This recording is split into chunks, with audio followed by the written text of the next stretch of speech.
너희는 여호와의 책을 자세히 읽어보라.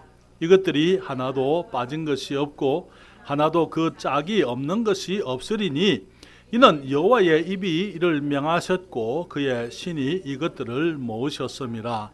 아멘. 기도하겠습니다. 아버지 하나님, 주의 말씀을 축복해 주시옵소서.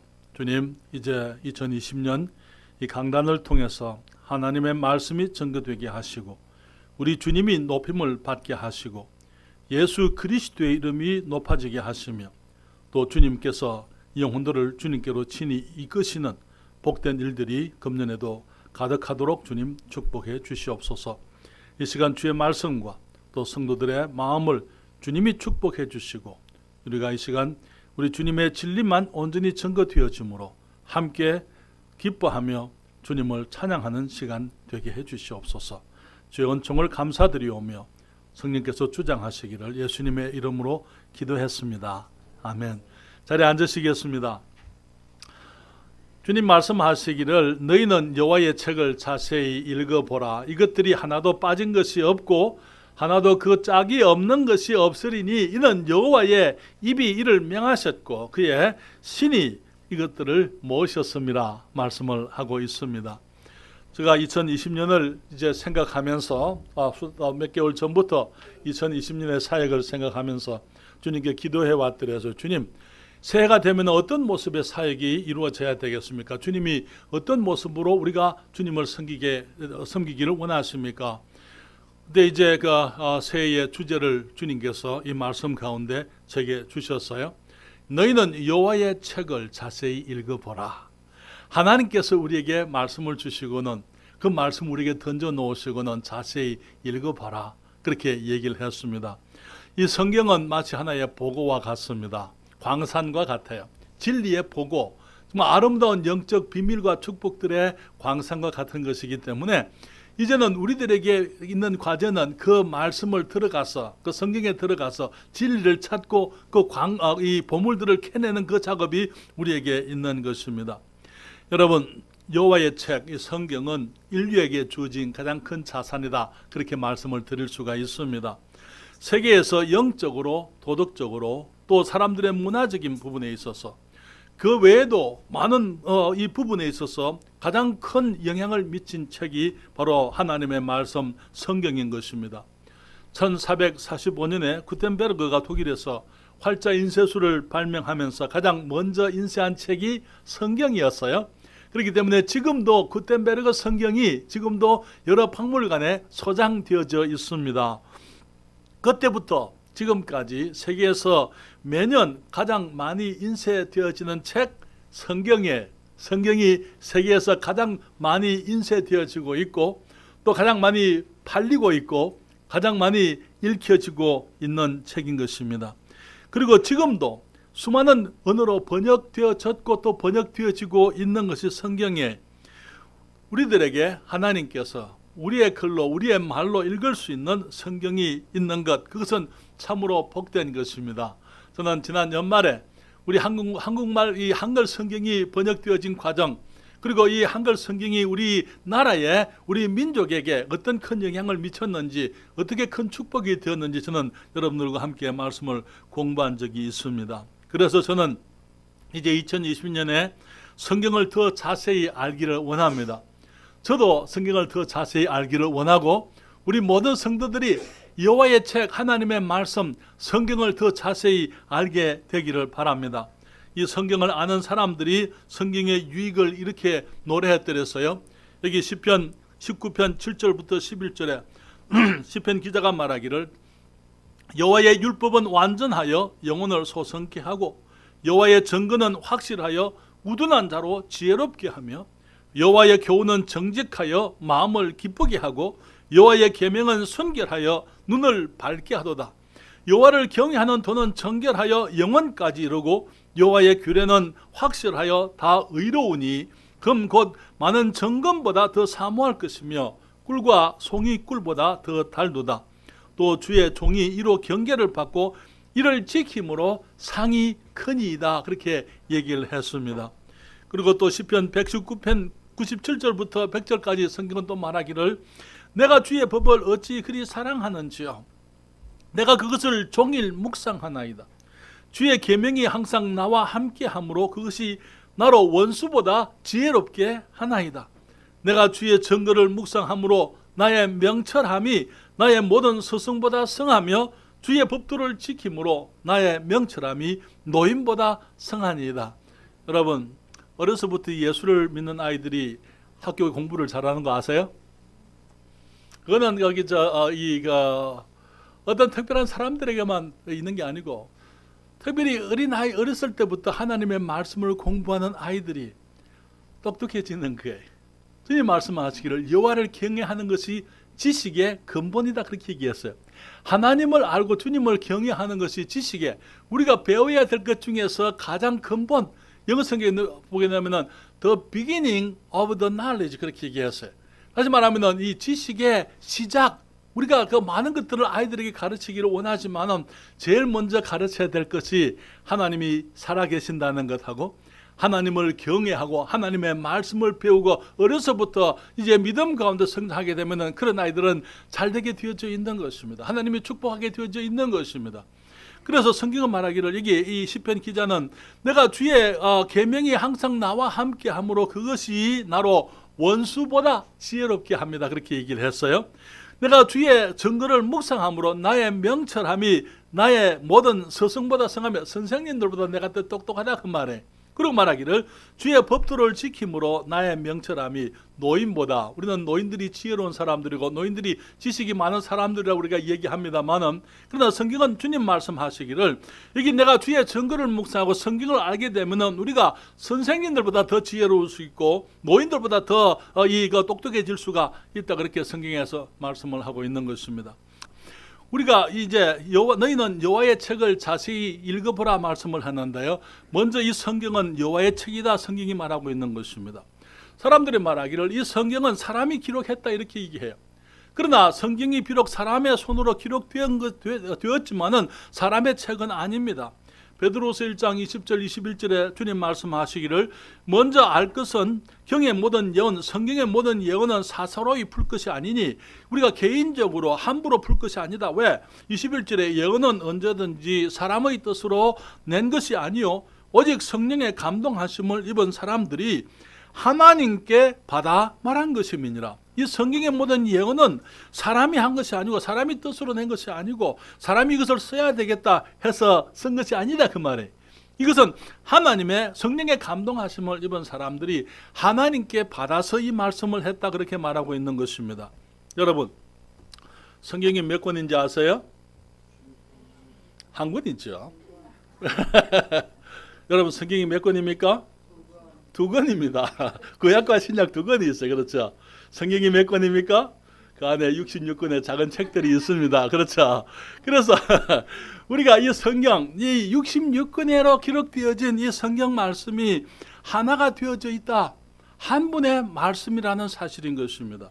이 말씀이 기록되기 위해서 이제 그 모세를 비롯해서 그 이후에 약 40여 명의 하나님의 사람들이 주님께서 하시는 그 말씀을 받아서 그들이 기록을 했는데, 여기에 사람들의 말이 아닌 이유는요, 이 성경이 보게 되면 성경이 비록 40여 명의 사람이 기록했다 하더라도 성경이 통일성이 이루어져 있는 걸 보게 되는 거예요. 한 가지 주제, 하나님과 하나님의 사랑과 예수 그리스도와 예수 그리스도 안에 있는 구원과 우리들에게 주시는 하나님의 이 영적인 축복들에 대해서 하나로 이 통일된 주제가 하나의 모순됨이 없이 일치가 되고 있다 하는 그것이 이 성경이 하나님의 말씀인 것을 증명해 주고 있다, 그 말인 것이죠. 여기에 그 40여 명의 사람들이 1600년에 걸쳐서 1600년이라는 기간 동안에 이제 이 히브리어와 헬라어와 구약에는 일부 아람어가 거기 시리어가 거기에 담겨져 있고요. 그들이 살았던 이 기자들이 살았던 사회적인 환경이 다 달라뜨렸어요. 그들의 지위가 다 달라뜨렸습니다. 그들이 살고 있었던 거기 정치적인 환경이 달라뜨렸어요. 또 그들이 지리적으로도 다른 곳에서 어떤 사람들은 소아시아 지방에서 성경을 기록을 했고, 어떤 사람들은 이 팔레스타인 지역에서 기록을 했고, 어떤 사람들은 아프리카 지역에서 성경을 기록을 하고, 이런 다른 여러 가지 지리적으로 또 사회적으로 정치적으로 다른 상황 속에서 이 사람들이 살아가면서 그들이 기록을 했음에도 불구하고 한 권으로 통일되어지는 그 모습을 통해서 우리는 이것이 사람의 말이 아니다, 이것은 하나님의 말씀이다라는 사실을 우리가 알게 되는 것입니다. 성경은 말하기를 모세가 성경을 기록할 때 하나님의 명령을 받아서 기록을 했다, 그렇게 말하고 있습니다. 여호수아가 하나님의 말씀을 받아서 그들이 기록을 했다, 그렇게 얘기를 했습니다. 다윗이 많은 시편을 작사하고 또 작곡을 하고 많은 노래들을 짓고 했지만은 그가 하나님의 성령의 감동으로 그 말씀들을 기록을 했다고 말하고 있어요. 솔로몬도 마찬가지입니다. 솔로몬이 가장 뛰어난 지혜로운 사람이었고 자문을 거기 3천이나 되는 자문을 그가 이제 얘기하고 했지만은 그의 그 총명함이 성경을 기록하게 만든 것이 아니고 하나님께서 그로 하여금 총명한 사람이 되어서 모든 지혜를 알고 그 말씀을 기록할 수 있도록 주님께서 역사하신 것을 보게 되는 것입니다. 주님께서 많은 선지자들을 통해서 하나님의 말씀을 기록하고 그들에게, 이스라엘 백성들에게 그들의 어떻게 살아야 될 것인지 뿐만 아니라 앞으로 일어나게 될 장차 예언에 대해서 이 세상의 여러 가지 역사적인 부분에 있어서 주님께서 계획하신 것들이 무엇인지 자세히 기록되어져 있는 것을 보게 되는 것입니다. 신약에 와서는 사도들이 성경을 기록을 했습니다. 주님의 제자들이 성경을 기록하면서 이 사복음서는 마태, 마가는 예수님 가까이 있었던 사람들이었더랬어요. 요한은 요한도 마찬가지였습니다만 누가는 이방인으로서 바울과 동역했던 의사였더랬습니다. 이 헬라 사람으로서, 그리스 사람으로서 그가 이제 이 바울에게서부터 복음을 듣고 그가 주님에 대해서 자세히 연구하고 그리고 하나님의 인도하심 가운데 누가복음을 기록을 하게 된 것입니다. 사도 바울이 13권 이상의 말씀을 기록을 했더랬어요. 베드로가 기록을 했습니다. 사도 요한이 기록을 했더랬어요. 그게 유다가 기록을 했습니다. 야고보가 성경을 기록을 했습니다. 여러 사람들이 함께 그렇게 기록을 했음에도 불구하고 이 모든 것이 하나로 통일되어지기 때문에 우리는 이것이 하나님의 말씀인 줄을 우리가 알게 되는 것입니다. 이 성경은 하나님께서 우리 사람들에게 하나님의 비밀을 보여주신 책인 것입니다. 여기에 신명기 29장 29절에 주님이 말씀을 하고 있어요. 오묘한 일은 우리 하나님께 속하였거니와. 여러분, 이 세상에 많은 비밀들, 영적인 비밀들이 너무나 많아요. 그렇잖아요. 우리로서는 알 수 없는 것들이 너무나 많은 것입니다. 그래서 그런 것들을 하나님께서 우리에게 보여주지 않으면은 우리는 알 길이 없는 거예요.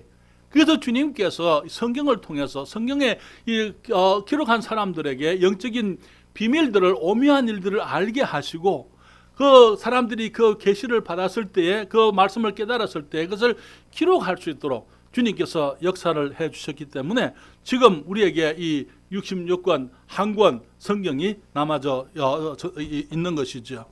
성경 말하기를 오묘한 일은 우리 하나님께 속하였거니와 나타난 일은 영구히 우리와 우리 자손에게 속하였나니 이는 우리로 이 율법의 모든 말씀을 행하게 하려 하심이니라, 그렇게 말씀을 하고 있습니다. 이 말씀을 우리가 보면서 정말 어떤 말씀들을 우리로서는 짐작할 수도 없는 그런 말들이 주님께 기록을 해놨기 때문에 하나님의 말씀인 줄 우리가 알고 그리고 이 말씀을 존중하고 말씀을 따라 살기를 원하셔서 우리에게 주님이 이 말씀을 주셨다 말하고 있는 것입니다.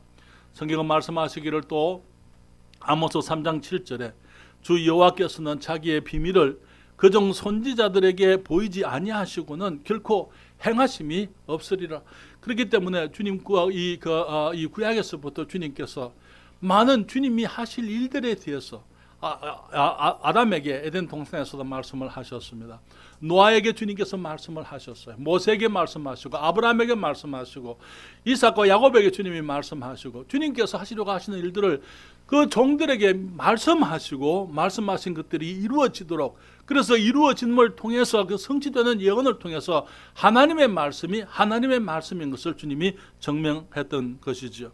조금 전에 읽었던 그 말씀에 베드로서 1장 21절에 예언은 언제든지 사람의 뜻으로 낸 것이 아니요 오직 성령의 감동하심을 입은 사람들이 하나님께 받아서 말한 것이라, 그렇게 말씀을 했습니다. 여러분, 성경이 누구의 말입니까? 하나님의 말씀에 그래서 디모데후서 3장 16절에 말하기를 모든 성경은 하나님의 감동으로 하나님께서 감동하셔서 사람들 하여금 깨닫게 했을 뿐 아니라 사람들이 성경을 기록할 때 그들을 인도하셔서 바른 말씀이 바르게 기록되어서 오류가 없도록 그렇게 주님께서 역사하신 것을 감동한 것이다, 그렇게 말씀을 합니다. 그리고는 성경에 유익이 있어요. 교훈과 하나님이 우리 사람들을 만드셨어요. 그렇기 때문에 여기에 성경은 이 사람들이 어떻게 살아야 되는지 그 지침서입니다. 인스트럭션에 여러분 물건들을 사게 되면 자동차를 샀습니다. 자동차 사게 되면 자동차와 함께 그 차를 어떻게 사용하는지 거기 책이 같이 따라오잖아요. 마찬가지로 하나님이 우리에게 사람을 인생을 주시고 생명을 주시고 우리가 어떻게 살아야 될 것인지 이 성경 가운데 우리가 사람다운 삶을 살아갈 수 있는 법을 주님께서 성경에서 기록을 해 놓으신 것입니다. 책망이라는 것이 무엇입니까? 트러블 슈팅. 여러분 트러블 슈팅 뭔지 알죠? 문제가 있으면 어떻게 하라 그 말 있잖아요. 여러분 거기 자동차 이 핸드북에 보면은 만약에 시동이 안 걸리면 어떻게 하세요? 또 무슨 일이 있으면 또 어떻게 뭘 점검해 보세요. 그런 게 있잖아요. 트러블 슈팅 있어요, 없어요? 제 말 이해하십니까? 한 번도 안 읽어보셨습니까? 우리가 자동차뿐 아니라 기계를 사도 그렇잖아요. 그렇죠? 심지어는 조그만 라디오를 사도 라디오가 작동이 안 되면 이렇게 하세요. 그렇게 하는 게 있잖아요. 그렇잖아요. 인스트럭션이 거기에 있습니다. 교훈과 그 다음에 책망이라는 것은 잘못된 것이 어디에서 잘못됐다 보여주는 것이다. 그리고 바르게 어떻게 하면 다시 작동이 될 수 있다. 그 얘기예요. 그렇죠?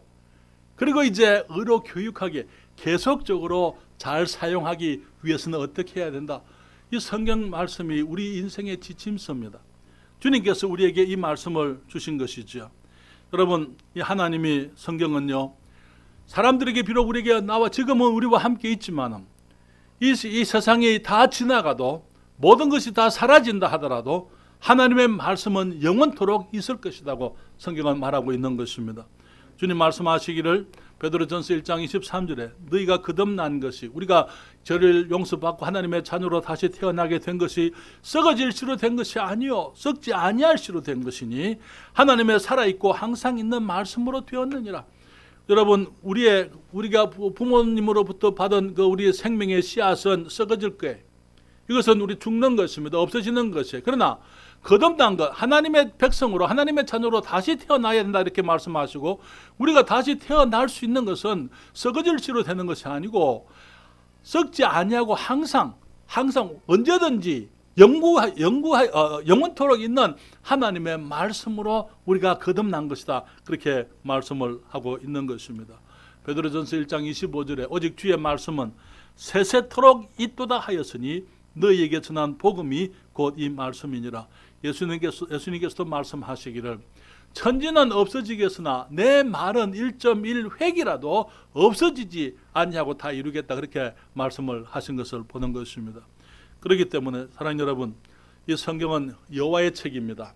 하나님의 말씀인 것입니다. 하나님이 주신 것이다 그 말이에요. 그리고 이 성경은 우리 하나님에 관한 책입니다. 성경은 여호와 하나님에 관한 책이에요. 참 하나님께서 여호와 하나님이신 것을 보여주는 책이 이 성경 말씀이에요. 여러분 창세기 1장 1절 다 아시죠? 제가 앞에 올리지 않았습니다. 왜? 다 아는 거니까. 창세기 1장 1절에 뭐라 그랬습니까? 태초에 하나님이 천지를 창조하시니라. 만약에 성경이 사람의 책이라면요 아마 이렇게 기록이 됐을 거예요. 태초에 하나님이 계셨는데 그 하나님은 이런 분이었다. 그렇게 얘기했을 거예요. 그러나 성경은 그렇게 얘기하고 있질 않아요. 하나님의 존재하심을 증명하려거나 그것을 증거하지 않습니다. 선포하는 거예요. 태초에 하나님이 천지를 창조하시니라. 주님께서 선언을 하셨어요. 태초 모든 것의 시작에 모든 것이 시작될 그때에 하나님께서 천지의 모든 것들을 주님이 다 지으셨다 그렇게 말하고 있는 것입니다. 여러분 성경은 하나님을 증명하려고 하지 않습니다. 왜 그렇습니까? 하나님의 존재에 대해서는 모든 사람들이 다 알고 있어요. 모든 사람들이 다 하나님, 절대자, 신, 저 위에 계신 어떤 분, 그분이 계신다. 그분의 이름이 여호와라는 것, 그것은 우리가 사람들이 알지 못한다 하더라도 한 분 하나님께서 참 신이 계신다는 건 우리가 다 알고 있는 것입니다. 그런데 문제는 그분이 누군지를 사람들이 모르는 거예요. 그렇기 때문에 성경은 태초에 하나님이 천지를 창조하셨다. 천지를 창조하신 하나님이다. 그렇게 말씀을 하고 있는 것입니다. 성경은 성경의 하나님이 참 하나님이심을 알게 하는 책인 것입니다. 여러분, 저를 보십시오. 세상에 많은 사람들이 여러 종류의 신들을 섬기고 있습니다. 종교가 참 많습니다. 그렇죠? 많은 이 종교들 가운데 하나님이 계신다고 한번 생각을 해보세요. 그 하나님이 사람들이 말하는 것처럼 그래 아무거나 믿어라 그렇게 얘기하시겠어요? 너희들이 믿고 싶은 건 믿어라 그렇게 하나님께서 얘기하시겠습니까? 가짜신은 그렇게 얘기할 수 있어요. 그러나 참으로 하나님께서 우리를 만드셨다면 그분이 우리가 그분의 형상을 따라 지음받은 하나님의 피조물이고 하나님께서 우리를 사랑하신다면 우리가 아무 것이나 믿어라 그렇게 우리에게 그렇게 말씀하지 않을 거예요. 그거 아니야. 내가 여기 있어. 그건 아니고 내가 하나님이야. 사람들은 말하기를 기독교가 배타적이다 그렇게 얘기를 해요. 왜 자기들만 옳다 이렇게 하느냐. 여러분 아버지 몇 분 계세요? 한 분이. 그렇잖아요. 내가 우리 아버지만 아버지라고 생각하면 잘못된 거죠. 당연한 거잖아요. 그렇잖아요. 제가 가끔 하나님께서 왜 성경을 주셨는가 그 얘기를 하면서 하나님의 마음을 설명하기 위해서 제가 드리는 예화가 있어요. 1987년도에 미국에 있는 이 워싱턴주 페스코에 있는 그 교회에서 저를 초빙했습니다. 거기 한인 목사가 없기 때문에 한인 목사로 와달라고 해서 초빙을 받아서 제가 갔습니다. 그 이후에 2년 8개월은 제게 있어서 너무나 어려운 때였더랬어요. 우리 가족에게도 아내에게도 힘든 시간이었고 우리 아이에게 인정에게도 매우 어려운 때였습니다. 처음에 미국에 갈 때는 2개월만 갔다 오면은 이제 가족을 다 데리고 갈 수 있도록 그렇게 해주겠다고 어떤 분이 내게 그런 약속을 했어요. 그래서 2개월 정도는 이제 가족과 떨어져 있을 수도 있겠다 생각을 하고 이제 미국을 가게 된 겁니다. 그런데 가보니까 그럴 가능성이 없어요. 그 세월이 2년 8개월이 되었습니다. 32개월이 되었습니다. 하나님께 때도 많이 쓰고 몸부림도 치고 주님께 울기도 하고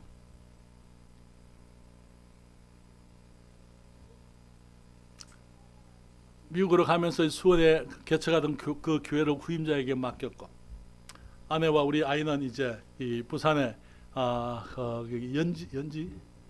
대연동으로 이사를 갔어요. 그래서 거기 처가가 있었기 때문에 이제 아이도 가까운 학교에 전학을 했습니다. 그리고는 이제 친구들한테 얘기하는 거예요. 2달 있으면 우리는 미국에 간다. 2달이 지났어요. 이제 2달 있으면 미국 간다 생각하고 새로운 학교에 전학을 갔는데도 이 체육복도 안 사줬어요. 2달 있으면 필요도 없는 옷을 왜 돈 주고 사냐. 엄마가 안 사줬어요. 2달이 지났습니다. 아이가 안 가고 남아있어요. 또 2달이 지났습니다. 또 안 가고 있어요. 또 2달이 지났습니다. 또 안 가고 있는 거예요. 그러니까 우리 인정이 친구들이 주위의 학교의 아이들이 이제 얘기합니다. 너 아빠 없지? 너 아빠 죽었으면서. 그런 얘기를 제가 들었어요. 제가 어떻게 했겠습니까? 당장에 비행기표 끊어서 돌아오고 싶었어요. 그렇지만 그럴 수 없는 상황이었어요. 왜냐하면 정말 너무나 귀한 교회가 그곳에 있고 사람들이 정말 말씀 가운데 성장하고 그 사람들이 나를 필요로 하고 있는데 그분들을 던져버리고 올 수가 없는 거예요. 그래서 제가 하는 일이 전화를 합니다. 인정아, 아빠가 지금 미국에 있으면서 이런 교회를 하고 있어. 사진도 보내주고 비디오 테이프도 만들어가지고 보내주고 편지도 하고 선물도 보내고 아빠가 지금 뭘 하고 있는지 왜 그곳에 있는지 또 왜 한국으로 가지 못하고 집에 못 가는지 제가 글을 써서 아이와 대화를 하는 것입니다. 만약에 그때 우리 인정이가 나는 아빠가 필요해. 그래서 나는 아무 남자나 어른은 내가 아빠를 할 거야. 하고 만약에 다른 남자를 쫓아간다면은 제가 가만히 보고 있겠어요? 있을까요? 안 있을까요? 그럴 수가 없는 거예요. 하나님께서도 마찬가지예요. 주님 우리를 사랑하십니다. 그분이 우리가 그분을 알기를 원하세요. 그분은 너무나 거룩하신 분이고 우리는 죄인이기 때문에 그분과 직접 대면해서 우리가 그분을 만날 수가 없어요. 그렇다고 해서 하나님께서 우리에게서 모른 채 하실 수가 없는 거예요. 그렇기 때문에 우리 사람들이 하나님을 알지 못해서 해도 섬기고 달도 섬기고 짐승들도 섬기고 소도 섬기고 호랑이도 섬기고 독수리도 섬기고 그런 피조물들을 섬기고 있을 때에 심지어 죽은 조상까지 섬기는 우리들의 모습을 보시고 주님이 가만히 있을 수가 없는 거예요. 그래서 주님께서 이렇게 장문의 편지를 주님이 쓰신 겁니다. 우리에게 자신이 누구인지 알게 하시려고. 주님께서 우리에 대한 생각이 무엇인지 알게 하시려고.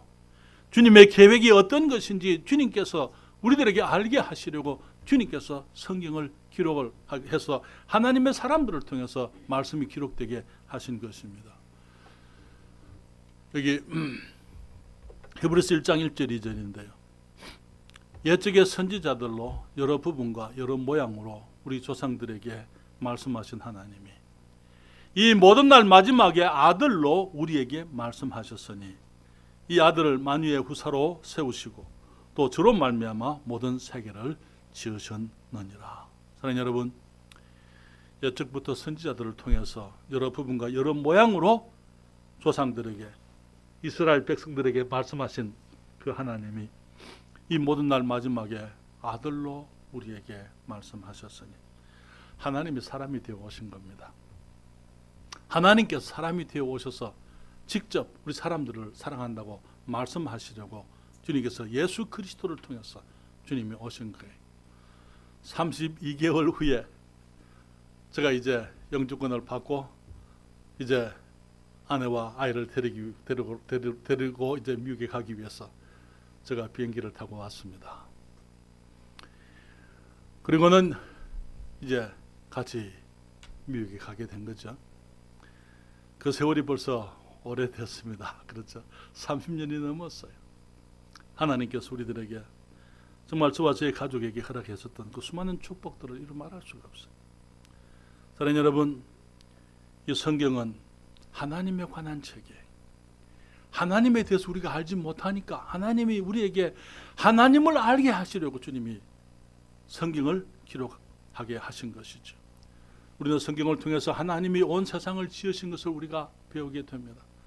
태초에 하나님이 천지를 창조하시니라. 수많은 과학자들이 혹은 철학자들이 혹은 신학자들이 이 우주의 기원에 대해서 사람의 기원에 대해서 이 세상에 이거 엄청나게 넓고 넓은 이 우주 가운데 하나 있는 조그만한 이 지구라는 별 위에 이렇게 아름다운 세상이 펼쳐지게 된 것이 어떻게 된 것인지 우리 사람들이 수없이 노력하고 연구하지만은 해답을 찾지 못하는데 성경은 한 줄 말씀으로 이게 태초에 하나님이 천지를 창조하시니라.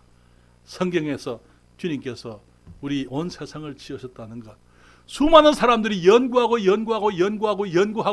그래도 알지 못하니까 주님께서 하나님이 하신 거야. 내가 한 거야. 주님께서 우리에게 말씀을 하신 것입니다. 우리는 우리 자신에 대해서 의문을 가지고 있습니다. 내 자신에 대해서 의문해 보셨어요? 나는 누구인가? 나는 어디서부터 왔는가? 나는 왜 이곳에 있는가? 나는 지금 이곳에서 해야 될 일이 무엇인가? 우리는 그런 의문들을 가지고 있어요. 수많은 사람들이 그것의 비밀을 얘기하려고 하지만은 비밀을 알지 못할 때에 주님께서 말씀하십니다. 성경에 주님이 이렇게 말씀하시죠. 창세기 1장 26절부터 28절에 하나님이 가라사대 우리의 형상을 따라 우리의 모양대로 우리가 사람을 만들고 그로 바다의 고기와 공중의 새와 육축과 온 땅과 땅에 기는 모든 것을 다스리게 하자 하시고 하나님이 자기 형상 곧 하나님의 형상대로 사람을 창조하시되 남자와 여자를 창조하시고 하나님이 그들에게 복을 주시며 그들에게 이르시되 생육하고 번성하여 땅에 충만하라. 땅을 정복하라. 바다의 고기와 공중의 새와 땅에 움직이는 모든 생물을 다스리라 하시니라. 하나님을 알지 못하는 사람들은 연구하다가 답이 안 나오니까 하는 말이 원숭이에게서 왔다. 사람들은 사람을 원숭이에게서 왔다 이렇게 얘기합니다. 성경은 우리가 원숭이를 닮은 사람들이 아니고 우리 하나님을 닮은 사람들이다. 하나님께서 하나님 자신을 모델로 해서 우리를 지으셨다 그렇게 말씀하고 있는 거예요. 그렇기 때문에 사람들이 그토록 위대한 거예요. 이 온 세상을 정말 다스리고 있으면서 모든 이 피조물들을 다스리고 있을 뿐 아니라 이곳에서 하나님이 하신 것과 같은 그런 창조의 일들을 우리가 이루어가고 있는 것입니다. 그렇잖아요. 하나님을 닮았기 때문인 것입니다. 세상은 사람이 우연의 결실이라 이렇게 얘기하지만 우리 하나님께서는 성경은 말하기를 우리가 하나님의 목적을 위해서 지음을 받았다, 창조되었다 이렇게 말하는 것입니다. 세상은 사람들이 많은 동물들 중에 하나라고 이렇게 얘기하지만 성경은 사람이 모든 만물을 다스리는 만물의 주인이라고 말을 하고 있는 것입니다. 성경은 하나님께서 하나님에 관한 책으로서 하나님이 우리를 어떻게 사랑하는지 보여주는 책입니다.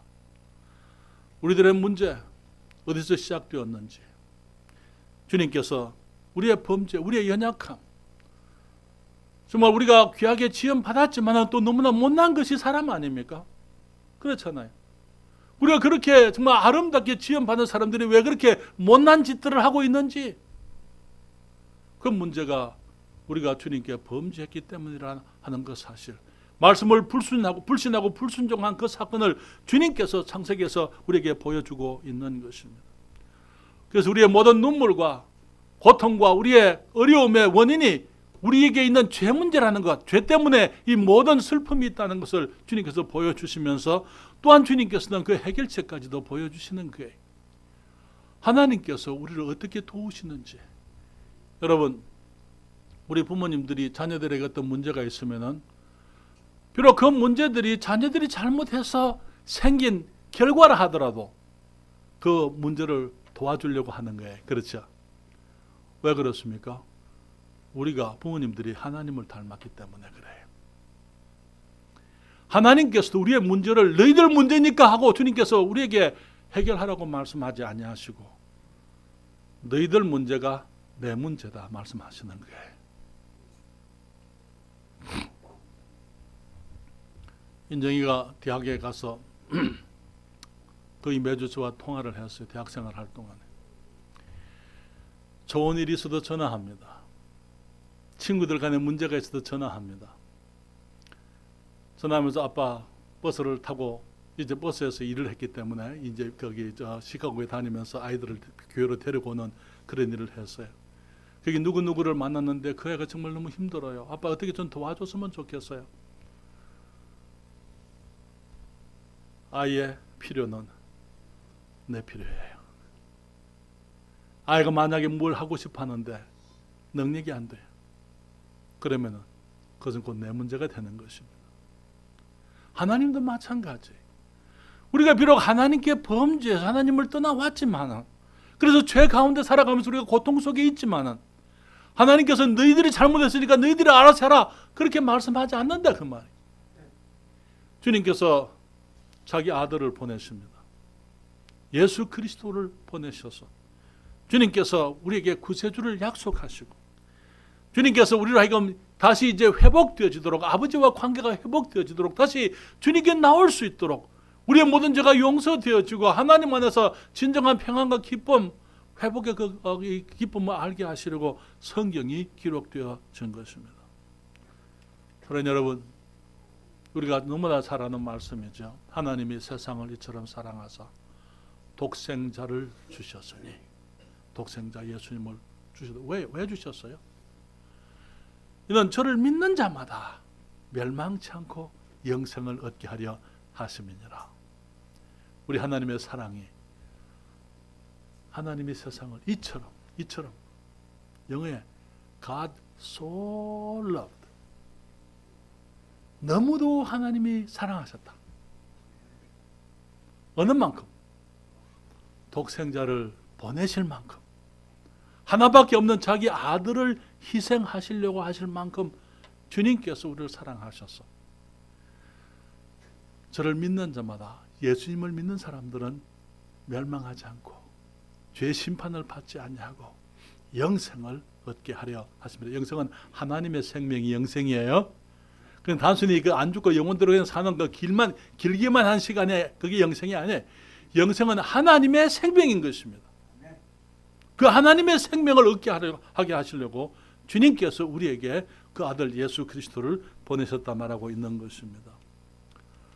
왜 그렇습니까? 성경은 말하기를 우리의 문제가 있다고요. 의인은 없나니 하나도 없으며 모두가 다 죄인입니다. 그렇습니까? 어떤 사람들은 그것을 부인하려고 하는 사람들이 있어요. 그것을 인정하지 않으면 우리는 하나님의 용서를 받을 길이 없는 것입니다. 주님 말씀하시기를 모든 사람이 죄를 범하였음에 하나님의 영광에 이르지 못하더니, 그것이 우리의 문제였던 것이죠. 로마서 6장 23절에 죄의 삭선 사망이요. 이 사망은 단순히 우리 육신이 죽는 것을 말하는 게 아니에요. 아담이 범죄했을 때 이제 하나님과의 그 관계에서 그가 죽었습니다. 영적으로 죽어버렸어요. 그래서 하나님을 알지 못하고 주님을 떠나올 수밖에 없었던 것입니다. 죄 때문에 우리들이 육체적으로 죽을 수밖에 없는 거예요. 여러분, 과학자들이 사람의 늙는 것, 노화되는 것을 연구하려고 애를 많이 썼죠. 원인을 찾았습니까? 여러분, 세포가 죽게 돼요. 항상 있는 게 아니잖아요. 그렇죠? 세포는 우리 모든 몸의 세포는 다 죽습니다. 우리가 생명이 끝난다 그 말 아니고, 우리가 3년 전에 있던 내 몸의 모든 세포들은 다 사라지고 새로운 세포들로 구성되는 것입니다. 그런데 세포는 항상 복제가 되고 뒤에 남겨놓고 세포가 이제 노화된 세포는 죽잖아요. 그런데 세포 복제는요, 정확하게 똑같은 것을 복제하게 되어 있어요. 그렇잖아요. 그런데 어린아이의 피부하고 저의 피부는 다릅니다. 제가 어렸을 때 그 피부하고 지금의 피부는 달라요. 왜? 정확하게 복제가 된다면은 어린 때 그 모습의 그 피부를 그대로 가지고 있어야 되는데 왜 노화되는 거예요? 왜 사람이 죽습니까? 사람들이 그 원인을 규명을 하려고, 사람들이 살아있다는 것도 우리가 규명을 못해요. 왜 사람이 살아있죠? 심장이 뛰니까요. 호흡을 하니까. 심장은 왜 뛰어요? 그런데 심장에 자활근이라서 그 위에 스파크가 위에서부터 일어나요. 스파크는 어디서부터 생기는 거예요? 알 수가 없어요. 그 스파크가 멈추고 이 심장이 뛰기를 멈추면 죽는 겁니다. 왜 멈춰요? 성경이 말합니다. 죄의 삭선 사망이요. 우리 죄 때문이라고요. 하나님은 우리에게 생명을 주셨지만 우리의 죄가 우리를 죽게 만든다. 그게 단순히 우리가 육체적으로 죽는 그것만을 말하는 게 아니고, 주님 말씀하실 둘째 사망, 영원한 지옥의 형벌이 있다고 말씀을 하고 있는 것입니다. 주님 말씀하시기를 한 번 죽는 것은 사람에게 정하신 것이요, 그 후에는 심판이 있으리니 주님 말씀을 하셔서. 그런데 성경은 여기서 그치는 책이 아닙니다. 성경은 여호와의 구원의 책입니다. 여러분, 여호와라는 이름, 여호와는 하나님의 이름이에요. 하나님의 이름에 뜻이 있습니다. 여러분 이름을 다 가지고 계십니다. 뜻이 있어요. 그렇죠? 그 이름에 뜻이 있습니다. 제 이름도 뜻이 있어요. 그 뜻을 좋아합니다만, 우리 모두가 이름이 있고 이름엔 뜻이 있습니다. 여호와는 하나님의 이름이에요. 그리고 그 뜻이 있습니다. 모세에게 처음 하나님께서 자기 이름을 여호와라고 소개하셨어요. 출애굽기 3장 13절에 모세가 하나님께 구하되 내가 이스라엘 자손에게 가서 이르기를 너희 조상의 하나님이 나를 너희에게 보내셨다 하면 그들이 내게 묻기를 그의 이름이 무엇이냐 하리니 내가 무엇이라고 그들에게 말하리이까? 15절에 주님 말씀하시기를 하나님이 또 모세에게 이르시되 너는 이스라엘 자손에게 이같이 이르기를 나를 너희에게 보내신 이는 너희 조상의 하나님 곧 아브라함의 하나님, 이삭의 하나님, 야곱의 하나님, 그 다음에 여호와라 하라. 이는 나의 영원한 이름이요 대대로 기억할 나의 표혼이라. 여호와, 지금 모세를 이스라엘 백성들을 애굽에서부터 건지기 위해서, 구원하기 위해서 보내셨어요. 여호와라는 그 이름은 구원의 하나님이라는 뜻인 것입니다. 나중에 예수님께서 이 땅에 오십니다. 마태복음 1장 21절에 아들을 낳으리니 그 이름을 예수라 하라. 이는 저가 자기 백성을 저희 죄에서 구원할 자이십니다. 구약에서는 여호와, 구원의 하나님, 그 하나님이 사람이 되어서 이 땅에 오시니까 그분의 이름을 뭐라고 불렀다고요? 예수. 예수가 뭡니까? 헬라어로서 백성을 죄에서 구원하실 분, 구원자. 사랑하는 여러분, 성경을 통해서 우리는 하나님의 구원을 발견할 수가 있는 것입니다. 요한복음 5장 39절입니다. 다 같이 읽을까요? 다 보이시죠? 다 같이 읽겠습니다. 너희가 성경에서 영생을 얻는 줄 생각하고 성경을 상고하거니와 이 성경이 곧 내게 대하여 증거하는 것이로다. 너희는 여호와의 책을 자세히 읽어보라. 여러분, 우리 하나님이 주신 책입니다. 하나님에 관한 책입니다. 하나님의 구원에 관한 책입니다. 금 전에 우리가 이 말씀을 사모하십시다. 우리 교회 4대 실천 사항이 있어요. 여기 앞에 보시게 되면 제일 먼저 나오는 게 성경 읽기, 그 다음에 성경 쓰기, 그 다음에 성경 암송하기, 외우기, 그리고 성경 배우기, 성경 공부를 하는 거예요. 그래서 하나님의 말씀이 실제로 저와 여러분의 삶 속에 큰 유익이 되고 축복이 되어지는 한 해가 되게 하십시다. 그래서 하나님의 말씀을 책 속에만 두지 마시고 이제는 그 말씀이, 책에 있는 말씀이 내 안에 들어오도록, 내 것이 되도록 해야만 하는 것입니다. 아직까지 내가 예수님이 우리 하나님이시고 예수님이 나의 구세주이신 것을 알지 못하시는 분 계십니까? 우리 주님께 나와시게 되면 주님 말씀하시기를 하나님이 세상을 이처럼 사랑하사 독생자를 주셨으니 이는 저를 믿는 자마다 멸망치 않고 영생을 얻게 하려 하심이니라. 주님 앞에 나와서 영생을 소유하시게 되기를 바랍니다.